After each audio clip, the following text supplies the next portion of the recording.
মিষ্টি মিডিয়া, হৃদয়ে সুখীপুর, চেতনায় বাংলাদেশ। লাইক দিন, শেয়ার করুন, সাবস্ক্রাইব করুন, কমেন্ট করে আপনার মতামত জানিয়ে দিন। মিষ্টি মিডিয়া বাউল গানের চ্যানেল। হ্যালো, আপনারা সবাই ঠিকঠাক মতো আছেন তো নাকি? ইনশাল্লাহ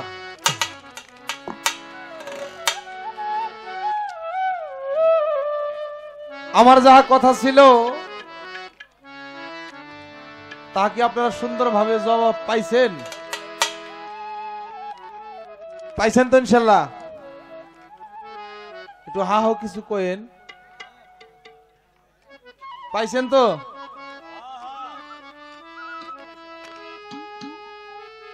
আপনারা একটা লোকও গান শোনেন না, আপনারা একটা লোকও গান শোনেন নাই। কেন বললাম কথাটা? যা চাইছিলাম তার চাইতে বেশি পাইছি, এই কথাটা বলতে আপনাদের স্বীকার করতে একটু কষ্টকে। আর যা চাইছিলাম তা কিন্তু পাইনি। যা চাইছিলাম তার চাইতে বেশি পাইছি, এই কথাটা স্বীকার করতে হবে। কিন্তু যা চাইছিলাম তা পাই নাই। কি পাই নাই? অনেক কথাই বলছে। এত কথার মধ্যে কি আর ওই কথা মনে থাকে? আমি বলছিলাম বিশেষ 3টি কারণে নবীকে মেরাজ, এই কথাটা কি পাইছেন? এই জন্য বলছি আপনারা কি গান শুনেন না। গেল এই কথা। একটা বিষয় আমরা পরিষ্কার হইলাম, যারা কিছু কিছু দ্বিধাদ্বন্দ্বের মধ্যে আসিলাম যে গানে জামু কি জামু না, জামু কি জামু না, অমুক জায়গায় সবাই গেছিলাম, হেনে তো খালি নাউজুবিল্লাহ নাউজুবিল্লাহ করলো, গান বাজনা এমন হেমন। এই যারা এরকম একটা দ্বিধাদ্বন্দ্বের মধ্যে আছিলেন যে আসলে এই গানে কি জামু কি জামু না, তারা আজকে একটা জিনিস পরিষ্কার হইলেন, গান শোনা ইবাদত। যারা এই নাউজুবিল্লাহ নাউজুবিল্লাহ বেদাত বেদাত বলে, তাদের কথা আমরা আর শুনবো না। গেল এইটা। এখন আমার কাছে কিছু কথা আসছে, আমি আমার পরিষ্কার কথা বলতে পছন্দ করি। বালাগাল উলাবে কামালিহি কাসাবাত দুজাবি জামালিহি হাসনাতি জামাইবে কেসালিহি সাল্লে আলাইহি ওয়া আলিহি। এটা ফার্সি ভাষা, এটা শেখ সাদি রহমাতুল্লাহ আল্লাহ লিখছেন। এটা হলো 4 লাইন। এই আর 4 লাইন গো, আর 4 লাইন আমি জানি না।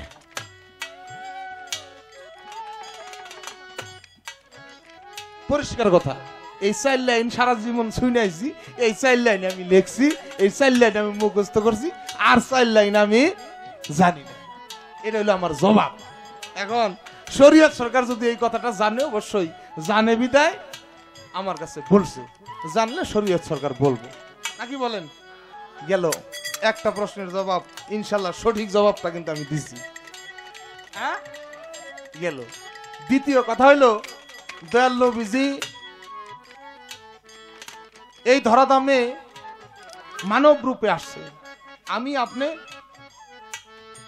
এসেছি যেভাবে, দয়াল নবীজি এইভাবে আসে নাই। আমাদের দেহটা আব আতশ খাক বাত নূর, আগুন পানি বাতাস মাটি নূর, খেতি অপ্তেস মরদ ভূম, এই পঞ্চজাত, 7 হইল সিফাত।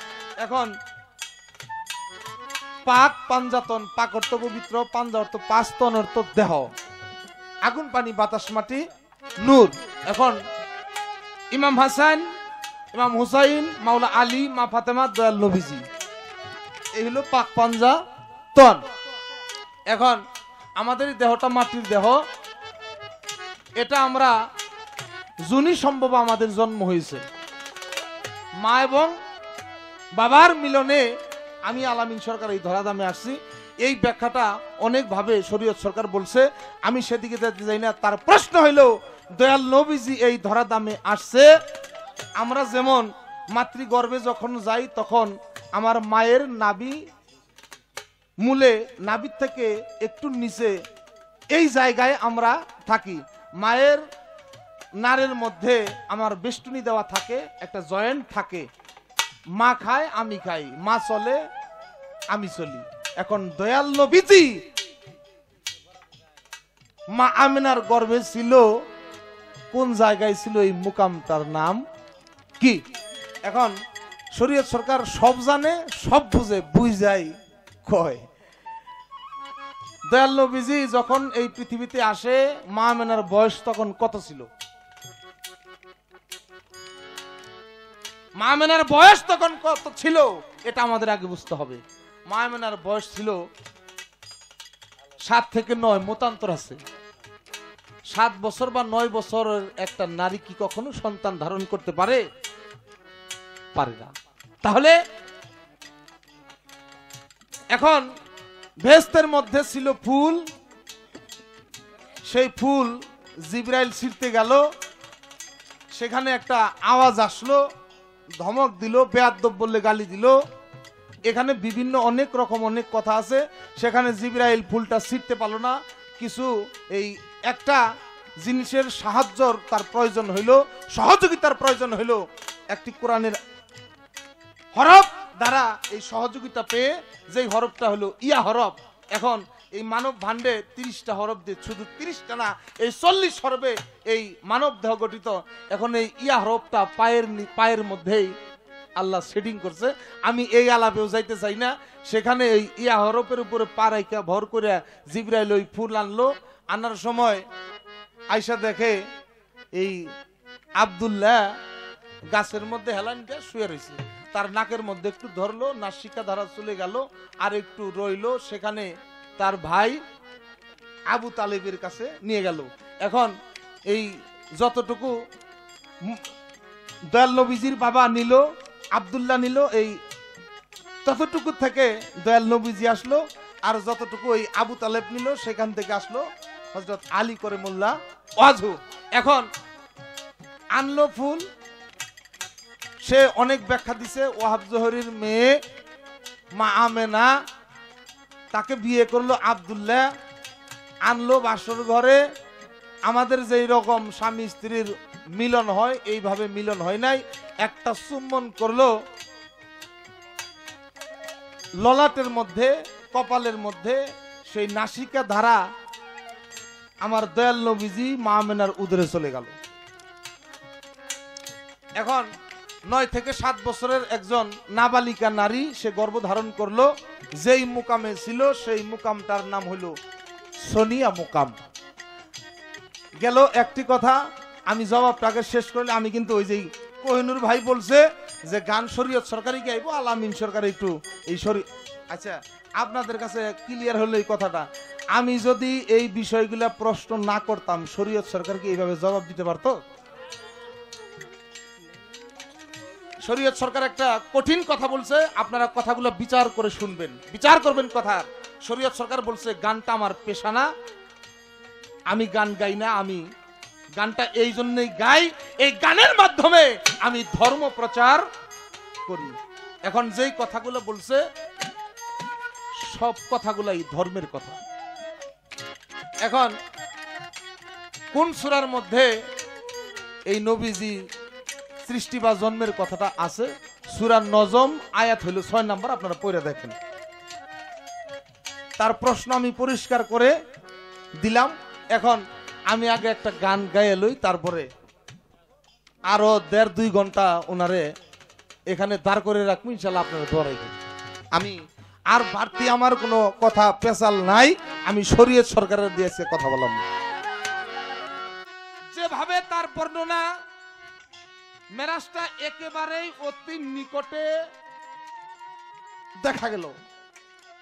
এখন কোরআন খুলে দেখবেন, সূরা বনী ইসরাইলের 1 নম্বর আয়াতের মধ্যে এই মেরাজের কিছু আংশিক ঘটনা বলা আছে। কিভাবে দয়াল নবীজি মসজিদে আকসা হইতে মসজিদে হারাম পর্যন্ত গেলেন। আল্লাহ বলছে, আমার প্রিয় হাবিব, আমার প্রিয় দোস্তকে মসজিদে আকসা হইতে মসজিদে হারাম পর্যন্ত আমি তাকে কিছু নিদর্শন দেখাইলাম। কেন? আমার বন্ধু পরম দর্শনশীল। মেরাজের এই ঘটনাটা এভাবে বর্ণনা দেওয়া আছে। এখন আমরা বুঝি, প্রথম আসমান থেকে 7ম আসমান পর্যন্ত দয়াল নবীজি আমার ভ্রমণ করেছেন। এখন দেহের মধ্যে সেই সপ্তম আসমান, দম কদম অহম ফহম আক্কেল এলেম হেলেম, এখন এই দেহের মধ্যে নবীজি আমার মেরাজ করেছেন, এটা একেবারেই শরীয়ত সরকারের কথা থেকে আসলো। এখন এই মেরাজটাকে তিন ভাগে ভাগ করেছে, শাস্ত্রিক মেরাজ, তাত্ত্বিক মেরাজ, আধ্যাত্মিক মেরাজ। এখন এই শাস্ত্র মেরাজ যেটা প্রথম আসমান থেকে সপ্তম আসমান পর্যন্ত, তাত্ত্বিক যেটা তত্ত্ব, আর হলো আধ্যাত্মিক যেটা সেই মেরাজটা গুরু ভক্তের বেলায় হয়। আধ্যাত্মিক মেরাজ যেটা এটা গুরু ভক্তের বেলায় হয়। আবার কিছু কিছু সাধক, কিছু কিছু রাইটার তারা এটা বর্ণনা করে থাকে এই মেরাজটা স্বামী স্ত্রীর বেলায়ও হয়ে থাকে। যদি তাই হয় আমি খালি একটু জানতে চাই, শরীয়ত সরকার বাবাজি দয়াল নবীজি মেরাজে গেছেন, একটা কিছুর মধ্যে শোয়ার হইছে, এই জিনিসটার নাম কি? যাকে বলি বুরাক। এখন এই অষ্টঅঙ্গ দিয়া এই বুরাকের একটা ছবি, যিনি রাইটার হস্তশিল্পী উনি আর্টিস্ট করছে। আমি সেই দিকেও যাইতে চাই না। বুরাকের কোথায় শোয়ার হয়েছে দয়াল নবীজি? পৃষ্ঠের উপরে শোয়ার হয়ে চলে গেলেন। যদি স্বামী স্ত্রীর বেলায় এই মেরাজটা হয় শরীয়ত সরকার বাবাজি, আমি খালি একটু জানতে চাই, পৃষ্ঠে শোয়ার না হইয়া বুকের উপরে শোয়ার হয় কারণ কি?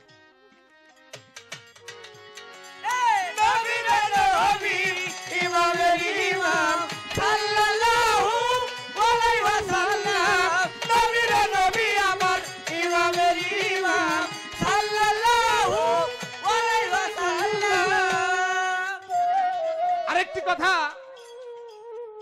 দয়াল নবীজি যখন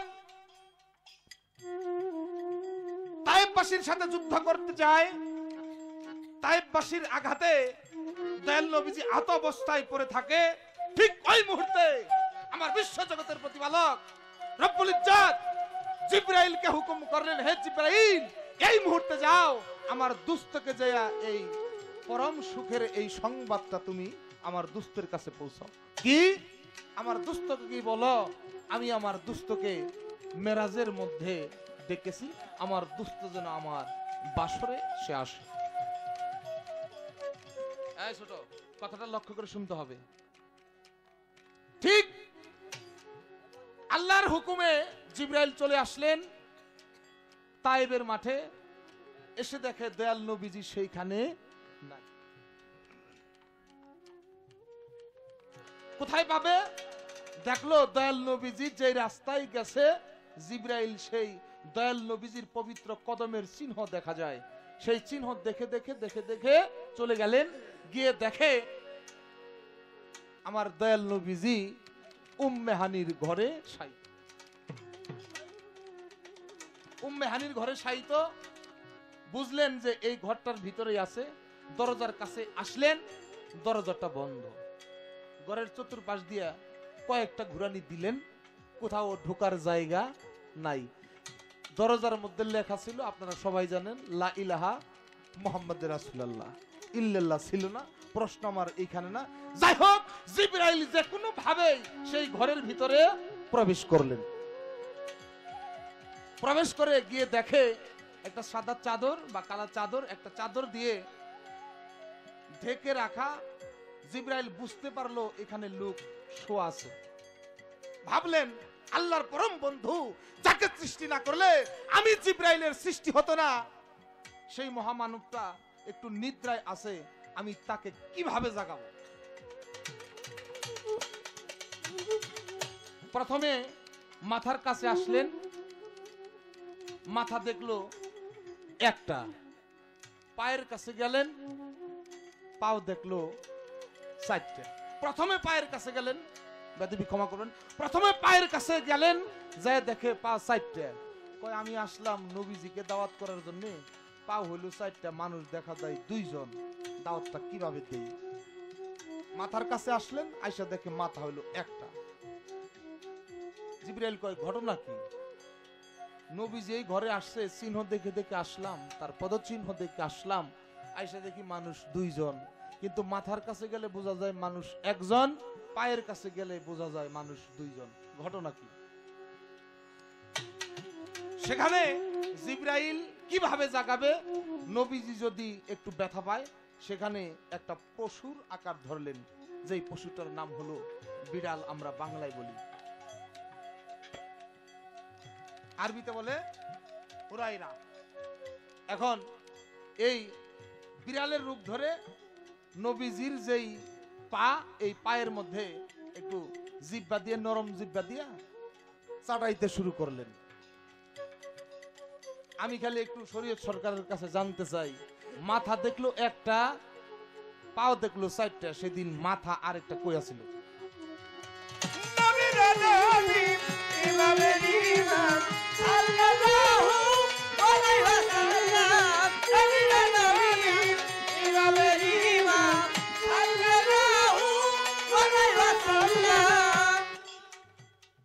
কথাগুলো আপনারা কি বুঝতেছেন? সমস্যা হইতেছে কি বুঝতে?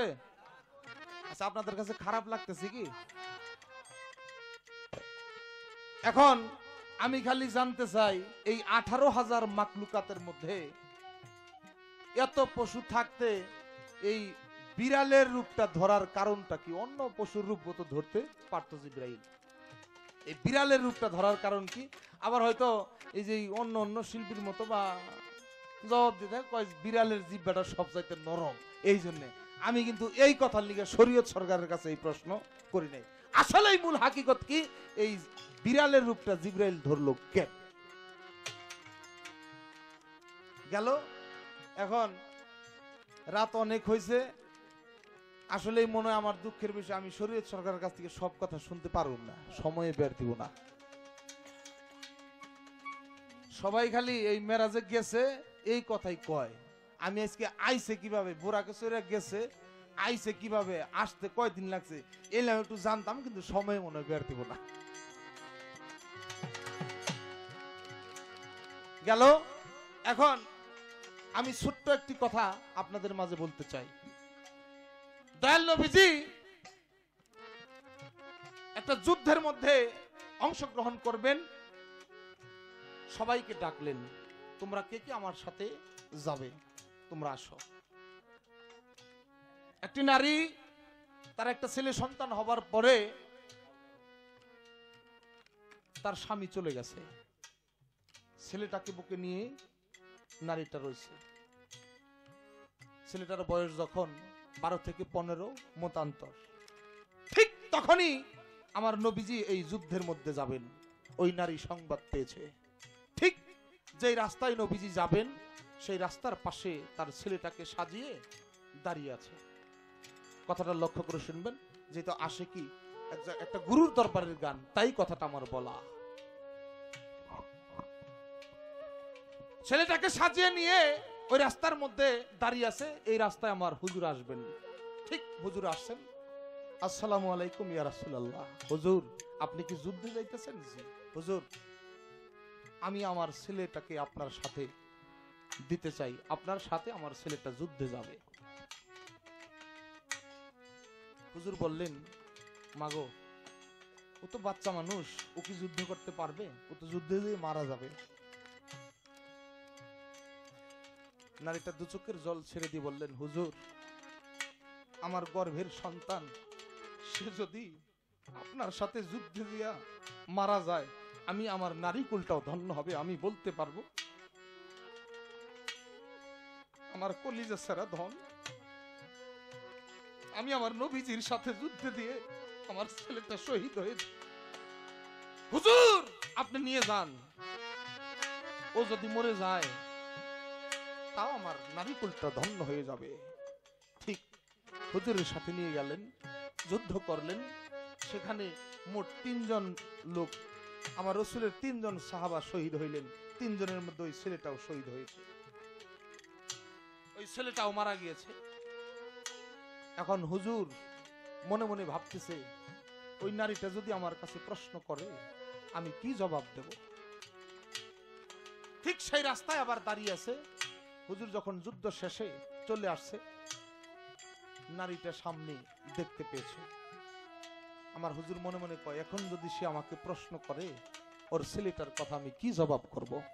তাৎক্ষণিক ওই নারীটা হুজুরকে জিজ্ঞাসা করে ফেলছে, ইয়া রাসূলুল্লাহ,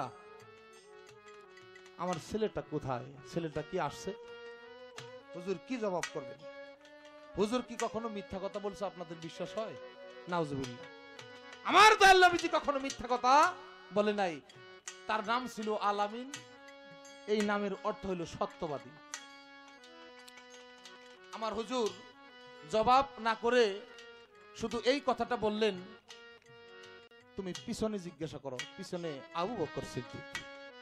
আবু বকর সিদ্দিককে জিজ্ঞাসা করলেন, তোমরা তো যুদ্ধ থেকে আসলে, আমার ছেলেটা কোথায়?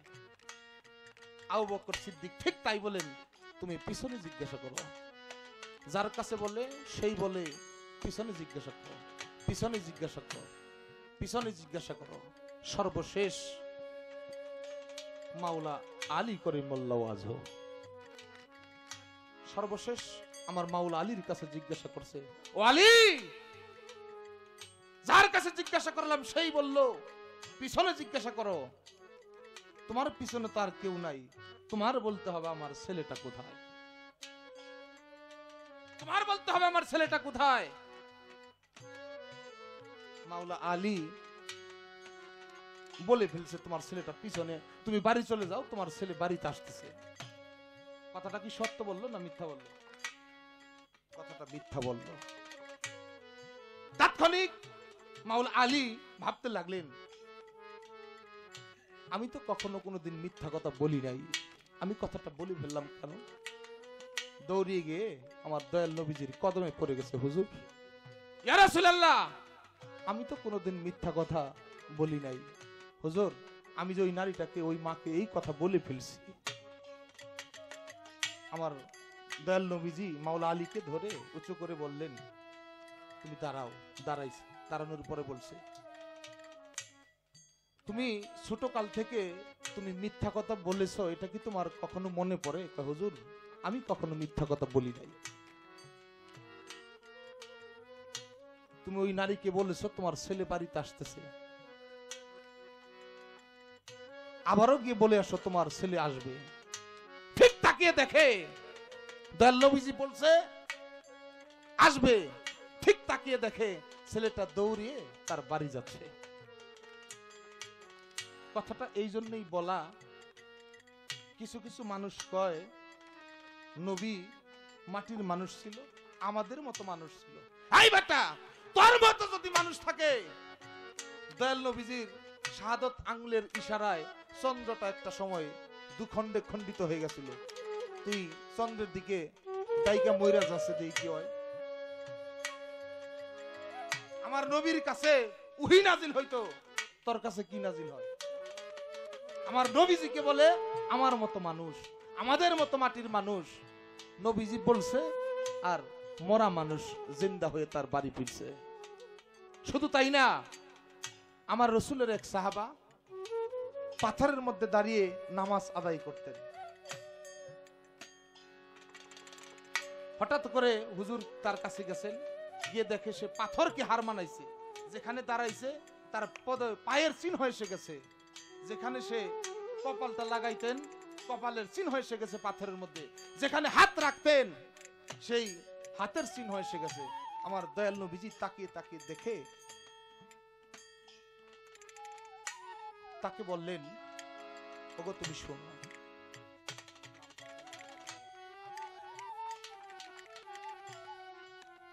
আবু হুরায়রা ওই ফেরেশতাকে এই তার সাহাবাকে বলতেছে, তোমার আর নামাজ আদায় করতে হবে না। কেন? তুমি নামাজ পড়ে পাথরকে হার মানিয়েছো, তোমার আর নামাজ পড়তে হবে না, তোমার নামাজ আল্লাহর দরবারে কবুল হয়েছে। ঠিক তাৎক্ষণিক আমার বিশ্বজগতের প্রতিপালক জিব্রাইলকে হুকুম করলেন, জিব্রাইল, এই মুহূর্তে যাও আমার দুস্তর কর্ণ প্রহারে পৌঁছে দিয়ে আসো। তার এক ওয়াক্ত নামাজও আমি আল্লাহর দরবারে কবুল হয় নাই। আমার হুজুর দুচোখের জল ছেড়ে দিয়ে দাঁড়িয়ে আছে। সেই সাহাবা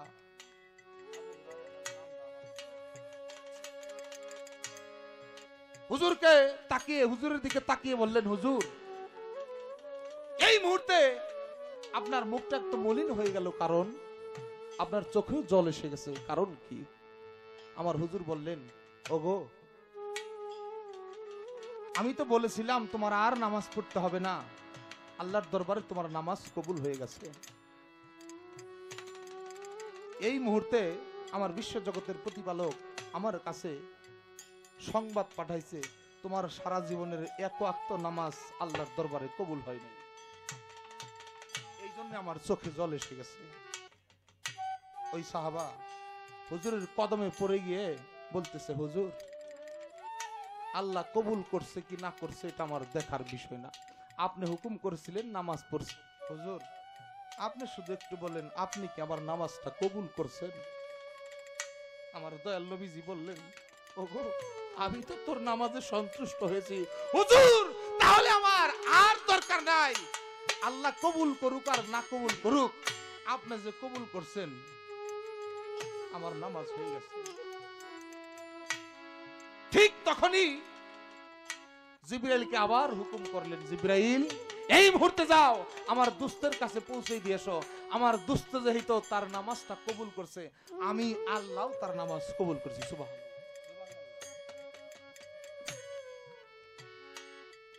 তাহলে এখানে আমাদের একটু বুঝতে হবে নবী কে। নবীজির যখন 25 বছর বয়স, ঠিক তখন বিবি খাদিজাকে, মা খাদিজাকে তিনি বিয়ে করেন। খাদিজার বয়স ছিল 40 বছর। এর মধ্যে অনেক লম্বা ঘটনা। প্রথমত খাদিজার বাড়িতে রাখাল হিসাবে দায়িত্ব পালন করেন। ছাগল বেকরা, বরকি ভেড়া, অনেক কিছু উটদুম্বা নিয়ে যায়। খাদিজা তাকিয়ে দেখে একখণ্ড মেঘ এসে দয়াল নবীজির মাথার উপরে ছায়া দিয়েছে। সুবহানাল্লাহ। উটদুম্বা বেড়া বরকি মরুভূমিতে ছেড়ে দিয়ে দয়াল নবীজি একটা গাছের মধ্যে হেলান দিয়ে বসে আছে। দেখে সাপ এরকম করে আমার নবীজিকে ছায়া দিতেছে। খাদিজা এই দৃশ্যগুলা দেখলেন। আর আমরা বলি আমার নবী মাটির মানুষ, মাটিতে মিশে গেছে। ওলি আল্লাহরাই তো মরে না, সাধারণ মানুষই মরে না। কুল্লু নাফস যায়কাতুল মউত, নফসের মরণ আছে, মানুষের কখনো মরণ হয় না। সূরা ইউনূসের 62 নম্বর আয়াতের মধ্যে আল্লাহ ঘোষণা করলেন, আলা ইন্না আউলিয়াল্লাহি লা খাউফুন আলাইহিম ওয়া লা হুম ইয়াহজানুন, নিশ্চয় আমার অলির কোনো ভয় নাই, আমার অলির কোনো ভীতি নাই, এবং তারা কোনো বিষয়ে চিন্তিত থাকে না। অলি আল্লাহর এই মরণ, আর নবী বলে মরে গেছে। গেল এই বিষয়। আমার যেই কথা সেজন্য একটু আমাদের সুন্দরভাবে মীমাংসা করে, আমি তাকে একটু এই আরামের জন্য এই কথাগুলা বললাম। এবার ছোট্ট আরেকটি গান আমি করব। ধন্যবাদ আপনাদের সবাইকে।